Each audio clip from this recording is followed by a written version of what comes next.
1971 সালে দেশে যখন শুরু হয়েছে মুক্তিযুদ্ধের দামামা, তখন দেশের জন্য লড়াই করেছিল অসংখ্য শিশু কিশোর।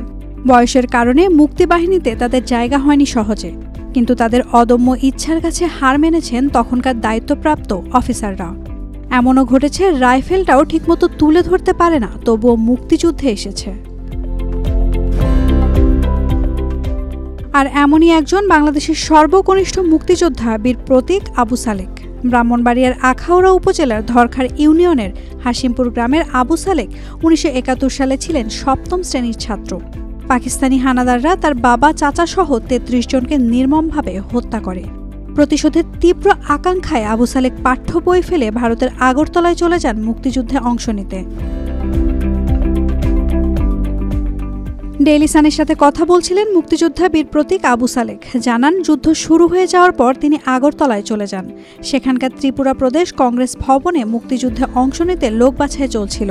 বাছাই পর্ব শুরু হলে ভারতীয় এক সেনা কর্মকর্তা তাকে দেখে বলেন, এ তো বাচ্চা ছেলে, এই বাচ্চা ছেলেকে যোদ্ধা হিসেবে নির্বাচন করা যাবে না বলে মত দিলেন বাঙালি কর্মকর্তারাও। যুদ্ধে যেতে পারবেন না জেনে সবার সামনেই কেঁদে ফেললেন সালেক। তার কান্নায় অফিসাররা মত পাল্টান। প্রথমে অম্পিনগড়ে তার প্রশিক্ষণ হয়, এরপর তাকে পাঠানো হয় মেলাঘরে 2 নম্বর সেক্টরে। সেখানে তিনি 4th বেঙ্গল রেজিমেন্টের একটি কোম্পানিতে অন্তর্ভুক্ত হন।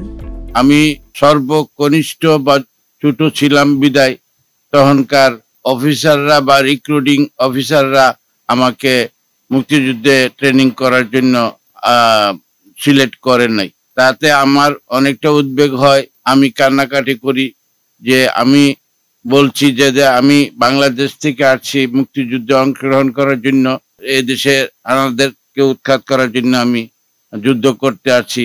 আমি আমার প্রাণপণ চেষ্টা করে মুক্তিযুদ্ধে অংশগ্রহণ করার চেষ্টা করব, আপনারা আমাকে সিলেক্ট করেন। অনেক আকুতি মিনতি করার পরে ভারতের একজন প্রশিক্ষক তিনি আমাকে বললেন, তুমি তো অল্প বয়সের, এই বয়সে তুমি মুক্তিযুদ্ধ করতে পারবে কিনা। আমি দৃঢ় সংকল্প করে বলছি যে অবশ্যই ইনশাল্লাহ পারবো, আপনারা আমাকে নিয়ে দেন। অনেক কান্নাকাটির পরে তখন আমাকে সেখানে মুক্তিযুদ্ধ হিসাবে সিলেক্ট করে ট্রেনিং করার জন্য। তিনি আরও জানান, যুদ্ধ চলাকালীন একদিন পাক বাহিনী চন্দ্রপুর গ্রামে আক্রমণ করে। সে সময় আমি মুক্তিযোদ্ধাদের বাংকারে ছিলাম। বাইরে প্রচণ্ড গোলাগুলি চলছে। এক পর্যায়ে মুক্তিবাহিনী টিকে থাকায় মুশকিল হয়ে দাঁড়ালো। এখন ওদের সামনে একটাই রাস্তা, পিছু হটতে হবে। আর পিছু হটতে হলে একজনকে তো ব্যাকআপ দিতেই হবে, নইলে যে সবাই মারা পড়বে। তখন আমি কাঁধে তুলে নিলাম রাইফেল আর ক্রমাগত গুলি করতে লাগলাম পাক বাহিনীর ক্যাম্প লক্ষ্য করে। আর সেই ফাঁকে নিরাপদ আশ্রয়ে সরে যায় মুক্তিযোদ্ধারা। আর আমার গুলির ধরন দেখে পাক বাহিনী মনে করলো মুক্তিযোদ্ধারা খুব সংগঠিতভাবে আক্রমণ চালাচ্ছে, ফলে ওরাও পিছু হটতে বাধ্য হয়। আমাদের প্রায় 100 গজের সম্মুখীন ছিল পাক হানাদারদের ভয়ঙ্কর। আনুমানিক 4:00 সময় আমাদের নির্দেশ আসলো যে তাদের উপর কে অতর্কিতভাবে হামলা চালানো হোক। আমরা সেই নির্দেশ মোতাবেক অতর্কিত হামলা চালাই। হামলা চালানোর পরে আমাদের সম্মুখে যে পাক হানাদার ছিল তারা ভাগিয়া যাইতে সমর্থ হয়। আমরা আমাদের অপারেশন সাকসেসফুল হওয়ার পিছনে হটলে তারা পুনরায় আমাদের উপর আক্রমণ করে। তখন এমন জোর আক্রমণ করে আমাদেরকে বেঁচে থাকার মতন উপায় ছিল না।